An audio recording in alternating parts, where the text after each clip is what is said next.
আজ আমাদের গন্তব্য হাজারদুয়ারি, মানে মুর্শিদাবাদের হাজারদুয়ারি। এককালে বাংলা, উড়িষ্যা, বিহার এই তিন রাজ্যের রাজধানী ছিল সেটি। তো আজ আমরা সেখানে গিয়ে দেখব, আর সেখানে নানান রকম অজানা তথ্য, জানা তথ্য আপনাদের সকলের সামনে তুলে ধরব।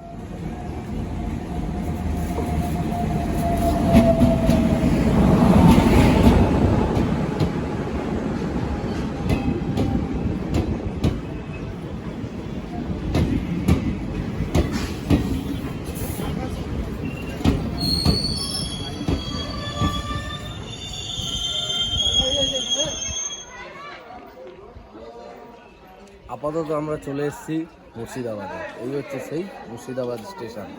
আর এখন আমরা চলে যাব আমাদের গন্তব্য, মানে হাজারদুয়ারি, কাঠগোলা বাগান, আরও বিভিন্ন অনেক কিছু, সেগুলো আপনাদেরকে তুলে ধরবো। একটু পর আমরা আসছি, আর একটু পর আমরা ডিটেলে আপনাদের সকলকে তুলে ধরছি এখানকার সব কিছু।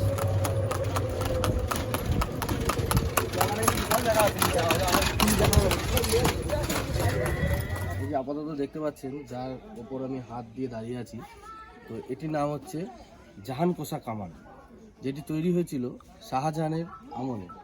অর্থাৎ এই কামানটি কিন্তু হাত দিয়ে তোলা যেত না, এই কামানটি তুলতে ব্যবহার করা হতো হাতিকে। তাও একটি দুটি হাতি না, কারণ এটির ওয়েট 7 টনের উপরে, মানে 7,000 কেজির উপরে এটির ওয়েট। বুঝতেই পারছেন, 7 মিটার লম্বা, হয়তো 5 তার উপরেই হবে। তো এটার ইতিহাস অনেক পুরনো, যার জন্য এটা রঙও বসে গেছে, উপরে চলতে পড়ে গেছে, আর এটার ঠিকঠাক ব্যবহার করা হচ্ছে না, বোঝাই যাচ্ছে। হ্যাঁ, যার জন্য পরিচর্যার অভাবে জিনিসটি এইভাবেই ভগ্নপ্রায় দশা হয়ে পড়ে রয়েছে। আর এই জিনিসটি যে পুরনো বা আজকের না, সেটি আপনারা দেখলেই বুঝতে পারবেন। একটু দেখুন।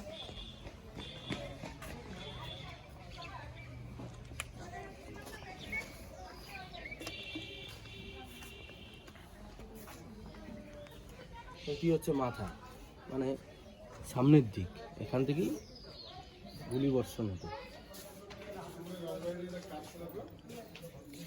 এই যে এখন যা সমাধি দেখলেন আপনারা, তো অবস্থান সেটাই হচ্ছে বাংলার, স্বাধীন বাংলার প্রথম নবাব, যিনি বাংলা, বিহার, উড়িষ্যার প্রথম নবাব ছিলেন, মুর্শিদ কুলি খান, যার নামে এই জেলার নাম মুর্শিদাবাদ।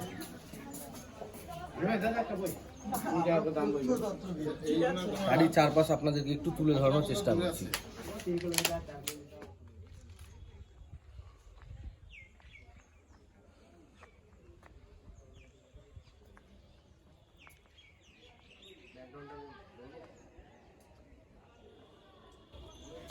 এই যে মসজিদটির চারিপাশে আপনাদেরকে একটু দেখানো হচ্ছে, তো এই মসজিদটিতে একসাথে 2000 মানুষের বেশি নামাজ পড়তে পারত। বাংলার প্রথম স্বাধীন নবাব মুর্শিদ কুলি খান আমলের মসজিদ। একসাথে দেখতে পাচ্ছেন গ্রাউন্ডটা। এখন এখানে নামাজ পড়া হয় না, এটা এখন ধ্বংসাবশেষ পড়ে রয়েছে। তো এক সময় এখানে 2000 মানুষের উপরে নামাজ পড়তে হয়।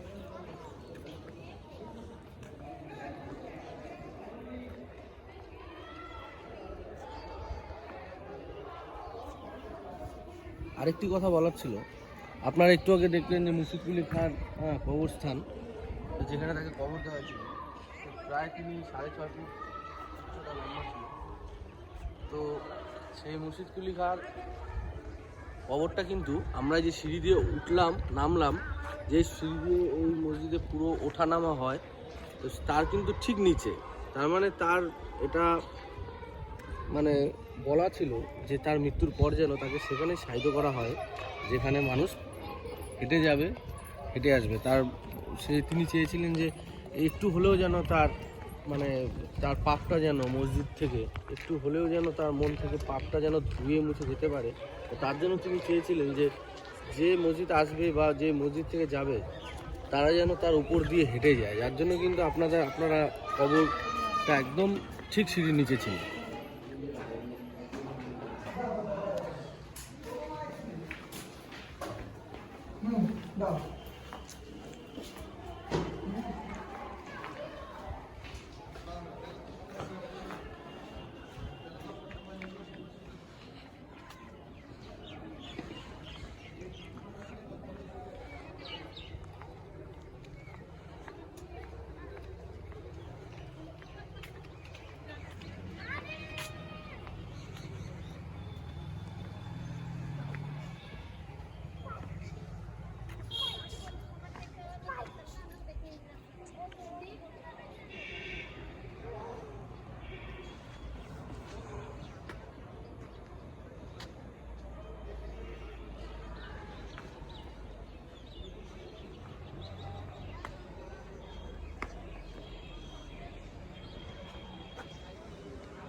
কিন্তু ভালো ছবি আসে।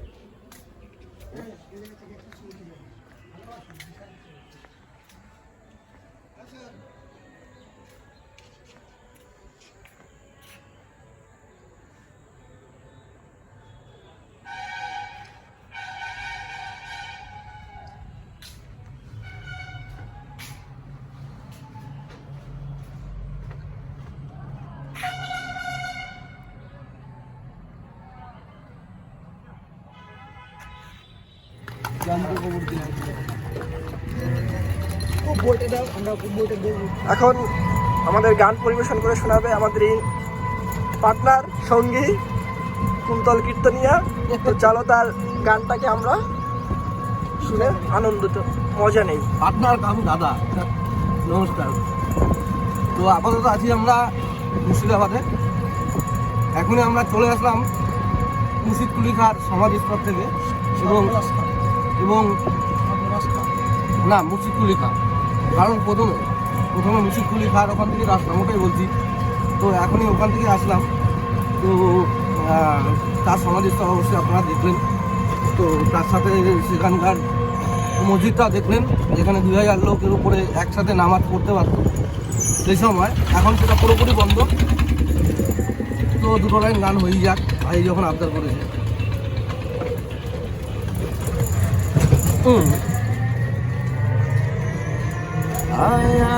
একটি বার সখা গানের মাঝে ওরা সুখের দুঃখের কথা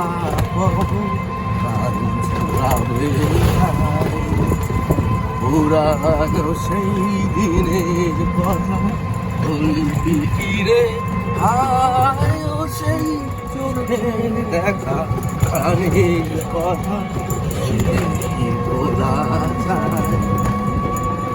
ওরা ভোরের বেলায় ফুল তুলেছি তোলায়, বাজিয়ে বাঁশির গান গেয়েছি তলায়।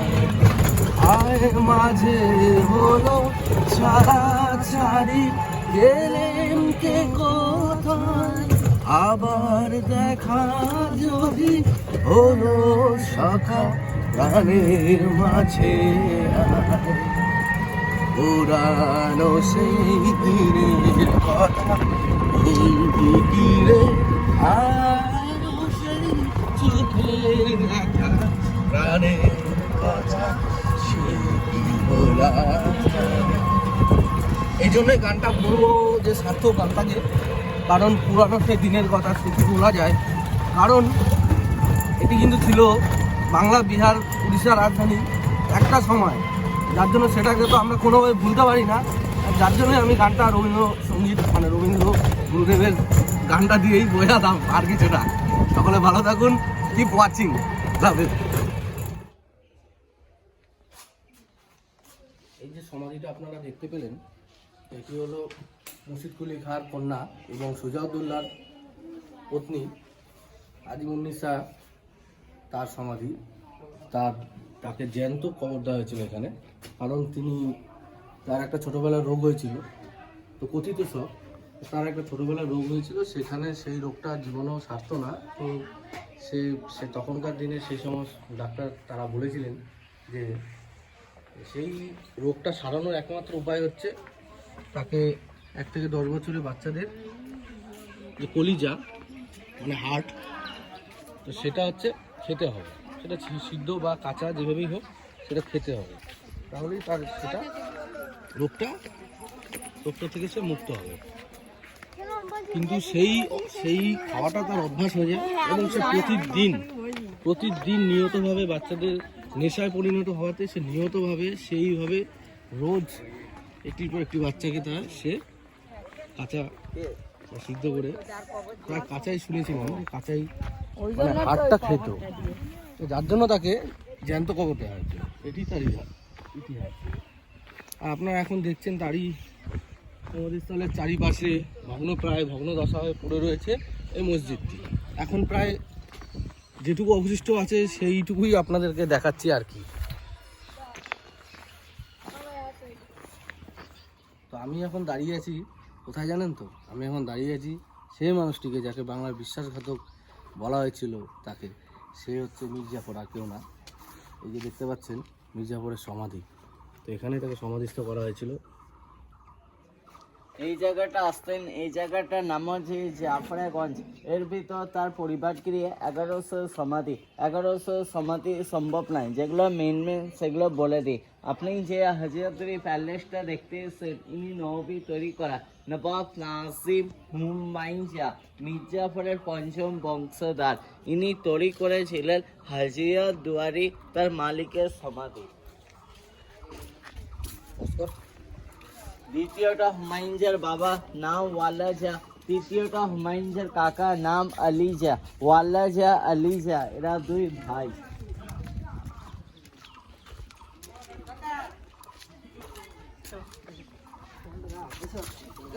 হাজিয়া দুয়ারি উল্টো দিকে একটা সাদা রঙের বাড়ি পড়বে, বলা যায় ইমামবাড়া। ইনি তৈরি করেছিলেন ফরাইদুন শাহ। প্রথম দেখলাম ফার্স্ট হুমায়ুন শাহ, তার ছেলে ফরাইদুন শাহ। বাবা তৈরি গিয়েছিল হজরতপুরি প্যালেস, ছেলে তৈরি গিয়েছিল ইমামবাড়া।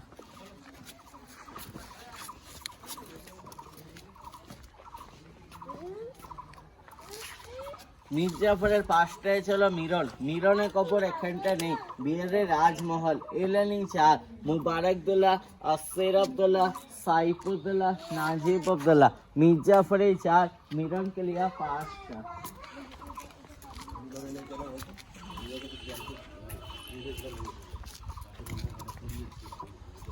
এই সাদা মার্বেল, এটা হচ্ছে নবাব মির্জাফরের কবর। দুই পাশে দুই কাকা, নজাবি খান, নজাব খান, মাঝখানে একটা মির্জাফরে। সেকেন্ড লাইনে লেখা আছে নবাব মীর মোহাম্মদ জাফর খান। 1757 থেকে নবাব পেয়েছিলেন, 1765 সালে মারা গিয়েছিলেন। 8 বছর নবাবী পেয়েছিলেন। মাঝখানে একটা মির্জাফরে, দুই পাশে দুই কাকা, ওটা রিপেয়ারিং হয়েছে, মারা যায়।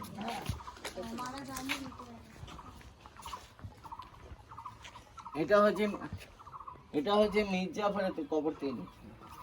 এটা হচ্ছে মির্জাফরের বাবা, নাম আছে সৈয়দ আহমদ হুসাইন নজাফি। মির্জাফর মুর্শিদাবাদে তিনখানা বিয়ে। প্রথম হচ্ছে শাহাখানা বেগম, মির্জাফরের প্রথম। আলিবর্দিন বলন সিং এ বিয়ে হয়েছে। মির্জাফরের ফার্স্ট ওয়াইফের কবর। ওটা পর্দা নসিব, তার জন্য দিঘিরা, বিনা পর্দা ওরা বেড়াতেন না। আচ্ছা, দ্বিতীয় বইয়ের কবর আছে বাব্বু বেগমের কবর। মির্জাফরের দ্বিতীয় বইয়ের কবর বাব্বু বেগম। তৃতীয় মুন্নি বেগম দেখাবো লাস্ট।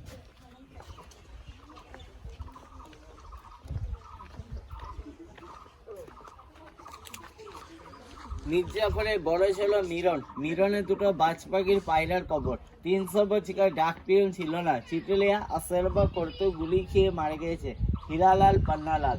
ওদিকে যত কবর গেলা সব মির্জাফরের বংশধর, আর যত বন্ডারি ঘেরা পর্দা নসিব সব বেগমদের। যত বাউন্ডারিতে ঘেরা আছে সব বেগম। তারা হচ্ছে বেগমের। আর আপনারা যেগুলো দেখতে পাচ্ছেন সেগুলো তার বংশধরদের। মির্জাফর দেখালাম, ওনাদের এই সপ্তম পুরুষ নাম আছে সৈয়দ নাসির আলী মির্জা। মির্জাফরের সপ্তম বংশধর। তিনি হচ্ছে মির্জাফরের সপ্তম বংশধর। আপনারা একটু আগে দেখলেন মির্জাফরের অবস্থান। আর তার মির্জাফরের দুটো বইয়ের কবর দেখলাম। এটা হলো 3 নম্বর বই, নাম আছে মুন্নি বাই। আগে বাইজি ছিলেন, নাচ গান করত। তখনকার দিনের ব্রিটিশ সরকারকে দিয়ে 90 লক্ষ টাকা দিয়ে দান করেছিলেন একটা স্কুল বানাবার জন্য, একটা মসজিদ, ভিতরে একটা মুন্নি বেগমের। মুন্নি বেগমের দুটো তৈরি করা, একটা হচ্ছে নবাব বাহাদুর হাই স্কুল, আর একটা চক শাহী মসজিদ। হয়ে গিয়েছে আমার বুঝানো, চলে আসে।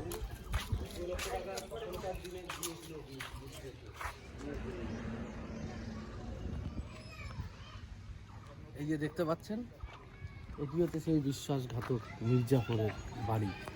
মানে ছিল, এখন তার বংশধররাও সেভাবে থাকে না, এখন সেখানে প্রবেশ নিষেধ। এই কারণে, কারণ সে তাদের বংশধররা কেউ চায় না যে ভেতরে কেউ প্রবেশ করুক বা ভেতরে নিয়ে অজানা তথ্য বাইরে যাক, কারণ তিনি বিশ্বাসঘাতক ছিল। তাই এখানে প্রবেশ কিন্তু নিষিদ্ধ। এই হচ্ছে সেই বাড়ি, এটি হচ্ছে মির্জাফরের বাড়ি। আর এখানে কিন্তু সিরাজদৌল্লাকে বন্দি করে রাখা হয়েছিল বাঘের খাঁচায়, কারণ সিরাজদৌল্লা এত শক্তিশালী ছিল যে সিরাজদৌল্লাকে এমনিভাবে জানতো যে হত্যা করা খুবই মুশকিল। তার জন্য তাকে বাঘের খাঁচায় প্ল্যানিং করে ষড়যন্ত্র করে তাকে বন্দি করে আনা হচ্ছিল। তারপর তার বন্ধুর দ্বারা ষড়যন্ত্র করে সিরাজদৌল্লাকে, বাংলার শেষ স্বাধীন নবাবকে হত্যা করেছিল এবং টুকরো টুকরো টুকরো করে তার বডি কেটে দিয়েছিল যাতে কোনোভাবে বেঁচে না থাকে। হাতির পায়ে তাকে শিকল পরিয়ে পুরো সব মানে জায়গাটা, মুর্শিদাবাদের অঞ্চলটা পুরো তাকে ঘোরানো হয় এবং এই যে দেখতে পাচ্ছেন গেটটা, তাকে ঘোরানো হয় এবং ঘুরিয়ে তাকে পদপিষ্ট করে তারপর তাকে টুকরো টুকরো করে কেটে ফেলে দেওয়া ছিল, অর্থাৎ নৃশংসভাবে তাকে হত্যা করা হয়েছিল, নির্মমভাবে হত্যা করা হয়েছিল আমাদের বাংলার শেষ স্বাধীন নবাব সিরাজদৌল্লা।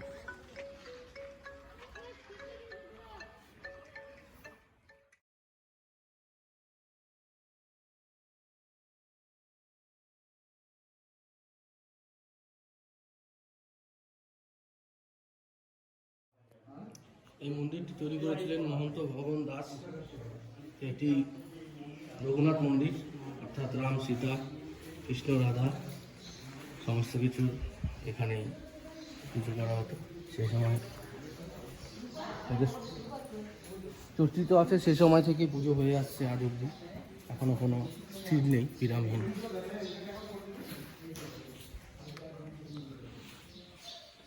আপনাদেরকে একটু ঘুরিয়ে দেখাচ্ছি আমরা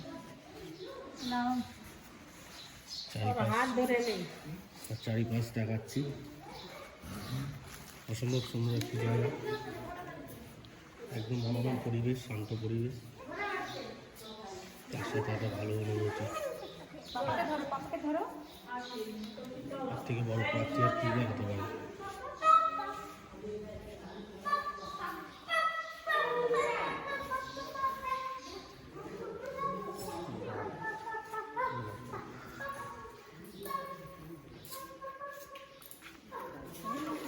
सिंहासन राम मंदिर 3 मूर्ति सम्राट ठाकुर राम, लखन, सीता, हनुमान। बाकी कोष्ठी बताए जय जगन्नाथ, नीचे नारायण, शिला गोपाल, बजरंग, हनुमान, गरुड़। बाकी तখন आगे हिंदू मुस्लिम एक ছিল তো মন্দির আর মসজিদ এক ছিল তখন আগে। নিচে মন্দির উপর মসজিদটা, গুম্বজটা। দাদার কথাটা নিয়েছিস? এটা ধরো।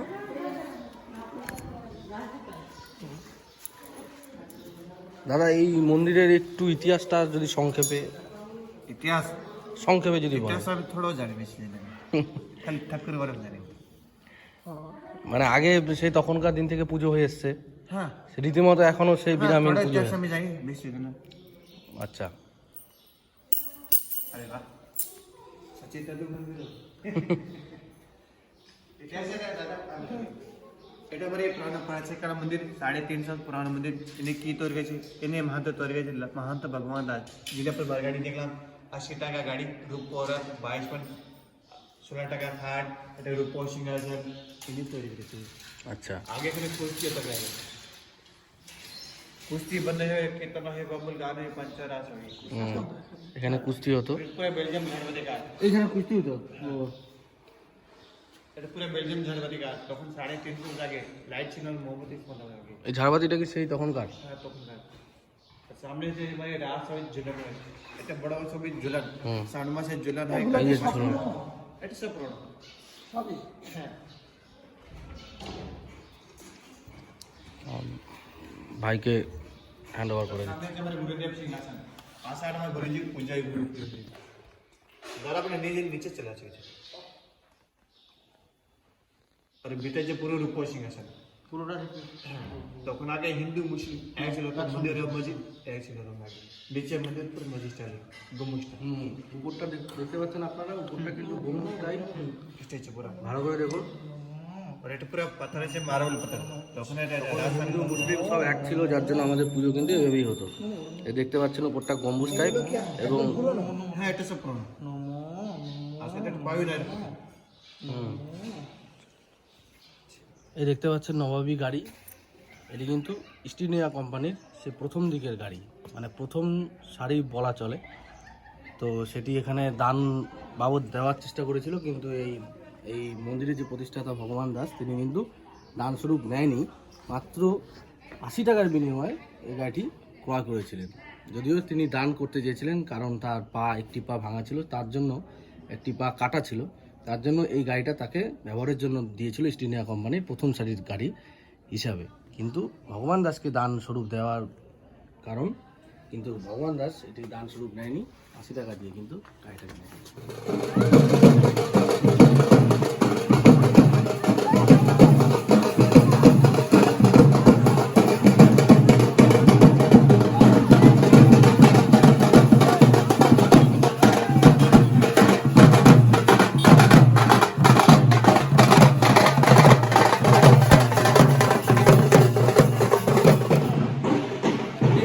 রাজবাড়ি রাজপ্রাসাদ।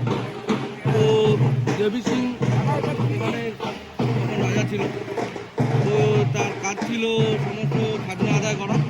তো বাংলার সমস্ত খাজনা আদায় করে সে এখানে নিয়ে আসতো, এখানে ভাগবটরা করতো, ভাগবটরা করে সে খাজনাকে খারাপভাবে ব্যবহার করতো, অর্থাৎ সে নাচ গান ফুর্তি আমোদ সুরাপান এ সমস্ত করে টাকাগুলো নষ্ট করতো, যার জন্য ৭৬-এর মন্বন্তরের কারণ কিন্তু এখানেও বলা যায়, কারণ সেই গরিবদের খাজনাগুলো এখানে নিয়ে এসে সেটি পুরোপুরি নষ্ট হতো। ৭৬ মন্বন্তরের একটা কারণ কিন্তু এটাও, যার জন্য বলা হয় ডাকাত দেবী সিং। তার ফ্যামিলির প্রতি এত অভিশাপ লেগেছিল যে তার অবস্থা, তার ফ্যামিলির অবস্থা, বংশধর অবস্থা খুবই করুণ।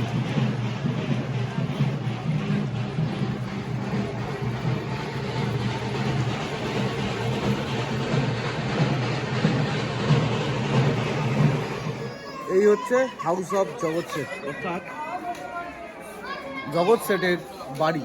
আপাতত আমরা আছি জগৎ শেঠের বাড়িতে, অর্থাৎ সেই সময়কার ধনকুবের বলা হতো জগৎ শেঠকে, যিনি কিনা ইস্ট ইন্ডিয়া কোম্পানিকে সেই সময়ও প্রচুর অর্থ সাহায্য করেছে। এবং তাছাড়া তো অর্থ সাহায্য করতে, কারণ শেঠের শেঠ ছিল, ধনী ব্যক্তি ছিল প্রচণ্ড। তো সেই জগৎ শেঠের বাড়িতে আমরা এখন দাঁড়িয়ে, আর আমরা চারিপাশটা যতটা সম্ভব আপনাদেরকে তুলে ধরানোর চেষ্টা করছি, কারণ ভেতরে ক্যামেরা নিষিদ্ধ। তো আমরা ছবি ঠিকমতো হয়তো আপনাদেরকে দেখাতে পারবো না, যতটা পারছি ততটা আপনাদেরকে তুলে ধরার চেষ্টা করছি, আপনার সঙ্গে।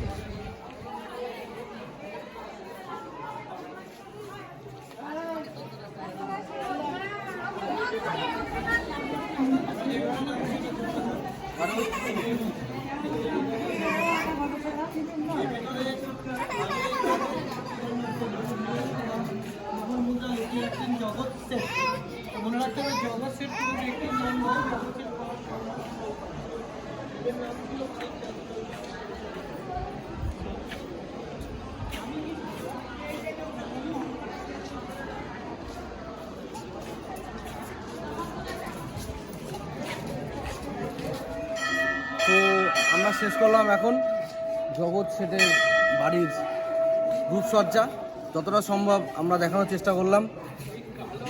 তো ভেতরে অনেক কিছুই ছিল, মিউজিয়াম ছিল, ভেতরে অনেক কিছু ছিল যেগুলো দেখানো নিষিদ্ধ, কারণ ক্যামেরা সেখানে একদমই বারণ। তো যার জন্য আমরা বাইরেটাই দেখাতে পারলাম, ভেতরে অনেক কিছুই ছিল, সে সমস্ত সময় তার ইউজ করা জিনিস, সে সমস্ত সময় কি করে সে লুকিয়ে রাখতো সোনা হীরা রূপা, এবং তাছাড়া তার গুপ্তধনের জায়গাটা, ভান্ডার, তারপর সেই নিচে সুড়ঙ্গ, গভীর সুড়ঙ্গ, সেই সুড়ঙ্গের মধ্যে সে কী কী লুকিয়ে রাখতো ধন সম্পদ, কারণ সে তো শেঠ ছিল, জগৎ শেঠ, ইস্ট ইন্ডিয়ার দেওয়া জগৎ শেঠ উপাধি। আর এই মুহূর্তে দাঁড়িয়ে আছি মন্দিরের সামনে, জগৎ শেঠের বাড়ির। অনেক কিছু জানবে, অনেক কিছু জানাবো, ভালো থাকো, সুস্থ থাকো, বাই। মহারাজ একই সাজে এলে হৃদয় ফুল মাঝে, গগন তলে কোটি শশী সূর্য মোরে লাজে, মহারাজ একই সাজে। গানটা কেন গাইলাম বুঝতে পারলেন? হয়তো বা বুঝতে পারলেন, বা কেউ কেউ বুঝতে পারলেন না, তো বুঝিয়ে দিই। এই গানটা কোন সিনেমায় ছিল? একদিন ছিল রাজা, যিশু সেনগুপ্তের। খুবই সুন্দর একটা সিনেমা। আর ব্যাকগ্রাউন্ডে যা দেখতে পাচ্ছেন সেই সিনেমাটিরই কিন্তু রাজপ্রাসাদ, এইখানেই শুটিং হয়েছিল এই সিনেমাটির। তো আমরা আপাতত আছি কাঠগোলা বাগানে, কাঠগোলা বাগান বাড়িতে। তো এই হচ্ছে সেই রাজপ্রাসাদ যেখানে একদিন ছিল রাজা সিনেমার পুরো শুটিংটা এখানে হয়েছিল ইন্ডিয়াতে। এবং আস্তে আস্তে ধীর গতিতে আপনাদের সামনে দেখাচ্ছি যে সুড়ঙ্গ পথটা, এটি কিন্তু একটা সুড়ঙ্গ পথ। তো এই সুড়ঙ্গ পথ দিয়ে কিন্তু এখানকার বেগম, তারা কিন্তু লুকিয়ে নিয়ে আসতো স্নান করার জন্য, কারণ বেগমকে তো আনা যায় না সচরাচর, তাই এখানে তাদেরকে রাজস্থানি কায়দায় আরব কায়দায় তৈরি। তো দেখতেই পাচ্ছেন, তো এই হচ্ছে সেই সুরঙ্গপথ। এটা কিন্তু ভাগীরথী নদীর জল, যেটা দেখতে পাচ্ছেন। এটা জল, নদীতে জল বাড়লে এখানে জল বাড়ে, আর নদীতে জল কমলে এখানে জল কমে। এটা হচ্ছে রাজস্থানি স্টাইলের আদব কায়দায় তৈরি, কারণ রাজস্থানী মহিলারা একটু লুকিয়ে স্নান করতে পছন্দ করে, এবং তাছাড়া তাদের জন্য এখানে জলের খুব, রাজস্থানে যেহেতু জলের ক্রাইসিস হয়, তার জন্য সেই স্টাইলে জিনিসটা তৈরি হয়েছে। তো এখানে কিন্তু পালাবারও রাস্তা ছিল, যেটা সোজা চলে যায় ভাগীরথী নদীতে। দেখতে পাচ্ছেন এটা নিচ দিকে, এটা একটা পাকুয়া। তো এই জলটি কিন্তু আপাতত সেই নদীর জলটাই এখানে এসে দাঁড়িয়েছে। তো এখানে একটা বিষয় ছিল, জল তোলার সরঞ্জামের ব্যবস্থা ছিল, কিন্তু সেটা এখন ভগ্নপ্রায় নেই বললেই চলে। তো আপনাদেরকে যতটুকু সম্ভব আমরা তুলে ধরার চেষ্টা করছি। তো আশা করি ভালো লাগছে কিনা জানি না, আর ভালো লাগবে, তো ভালো লাগবে, আর ভালো না লাগবে একটু কমেন্ট সেকশানে জানাবেন কি দরকার ছিল আর কি না ছিল। দেখতে থাকুন।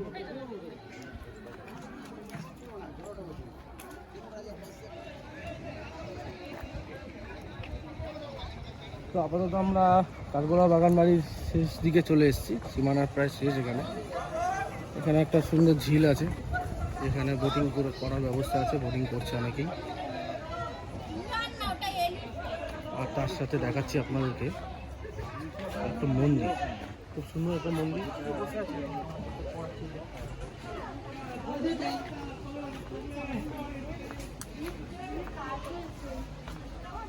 তো আমরা ভিতরে প্রবেশ করতে হলে জুতো খুলতে হবে, তাই আপাতত এখান থেকে দেখাচ্ছি।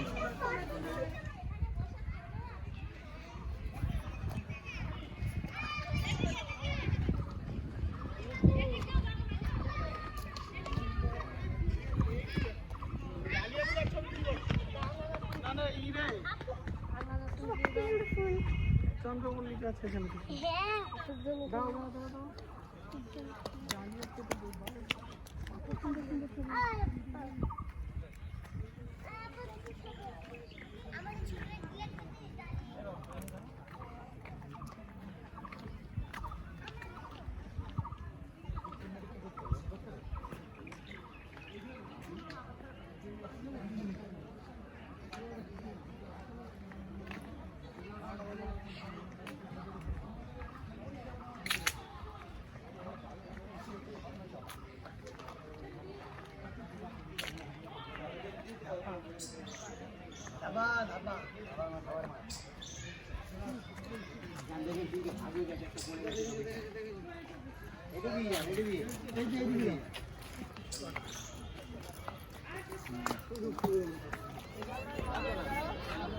তো এই এতক্ষণ আমরা আছি ইমামবাড়ার সামনে, ঠিক মুখের সামনে।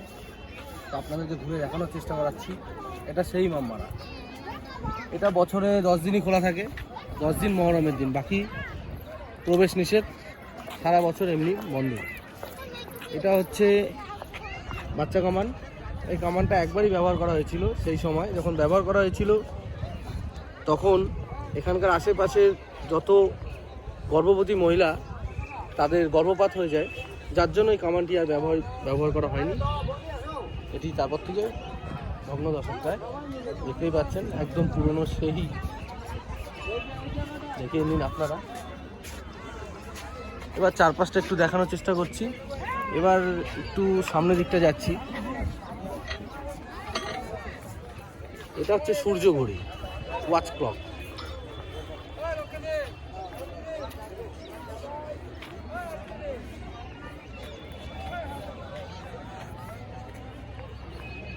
এটা হচ্ছে সূর্য ঘড়ি, সান ক্লক।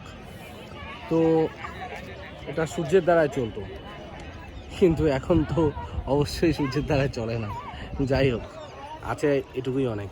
এবার আসছি আমরা একদম সামনে, হাজারদুয়ারি প্যালেস। আপনারা ভালো করে দেখুন, এটি হচ্ছে সেই হাজারদুয়ারি প্যালেস। অনেক ইতিহাস এখানে জড়িত, আর আমরা ইতিহাসের সাক্ষী থাকতে পেরে নিজেরাও আজ গর্বিত। আমাদের চোখের সামনে আজ বাংলার ইতিহাস প্রায় ভাসছিল। প্রত্যেকটা জিনিস আমরা এভাবেই দেখলাম আর আপনাদেরকেও দেখানোর চেষ্টা করলাম। আপনারা একটু ভালোবেসে নিয়েন, এটুকুই চাই। চেষ্টা করলাম মাত্র, ভুল তো থাকবেই। আর হাজারদুয়ারি তো আপনারা জানেনই নামটার কারণ কেন। হাজারদুয়ারির নাম দেওয়ার কারণ একটাই, 1000টা দুয়ার মানে 1000টা দরজা, কিন্তু সেখানে 900টা দরজা হচ্ছে অরিজিনাল, বাকি 100টা দরজা ডুপ্লিকেট। তো চোখে ধাঁধা দেওয়ার জন্যই আর 100টা দরজা এরকমভাবে বানানো হয়েছে, যে চোখে ধাঁধা দেওয়ানো যায়। মোট এখানে 1000টা দুয়ার, সেখানে 900টা দরজা অরিজিনাল এবং 100টা ডুপ্লিকেট। আর মাঠটা তো আপনারা দেখলেনই। আমরা ভিতরে নিয়ে যেতে পারলাম না, খুবই দুঃখিত, কারণ ভিতরে তো ক্যামেরা মোবাইল সবই একদম প্রবেশ নিষিদ্ধ, পড়া ভাষায় লেখা। তো যার জন্য আমরা কিন্তু আপনাদেরকে সেখানকার ভিডিও একদমই তুলে ধরতে পারলাম না। সেখানে বহু কিছু জিনিস ছিল, বহু কিছু জিনিস আছে, তো সেগুলো কিন্তু আমরা আপনাদের সামনে তুলে ধরাতে পারলাম না। এর জন্য আমরা ক্ষমা প্রার্থী। আপনারা এইভাবে আমাদের ভালোবেসে যান। আমরা এরপরে আরও অনেক নতুন নতুন জায়গা, নতুন নতুন দর্শনীয় স্থান, ঐতিহ্য স্থান, ঐতিহাসিক স্থান সকলেই আপনাদের সামনে তুলে ধরার চেষ্টা করব। পাশেই রয়েছে ভাগীরথী নদী, গঙ্গার আরেকটি নাম। গঙ্গা ছিল অ্যাকচুয়ালি নাম, তো এটা ওই ইতিহাস তাদের কি একটা সমস্যা দেখা গিয়েছিল, গঙ্গার নামকরণ নিয়ে কোনো একটা খারাপ কুকথা হয়েছিল, যার জন্য গঙ্গার নাম পরিবর্তে নদীটির নাম দেওয়া হয়েছিল ভাগীরথী। ধন্যবাদ, এভাবেই ভালোবাসুন, এভাবেই আমাদেরকে সুযোগ দিন নতুন কিছু দেখানোর, নতুন কিছু করার। আর কিছু বলবো না, সঙ্গে থাকুন আমাদের সাথে। কিপ ওয়াচিং, লাভ ইউ, ভালো থাকুন।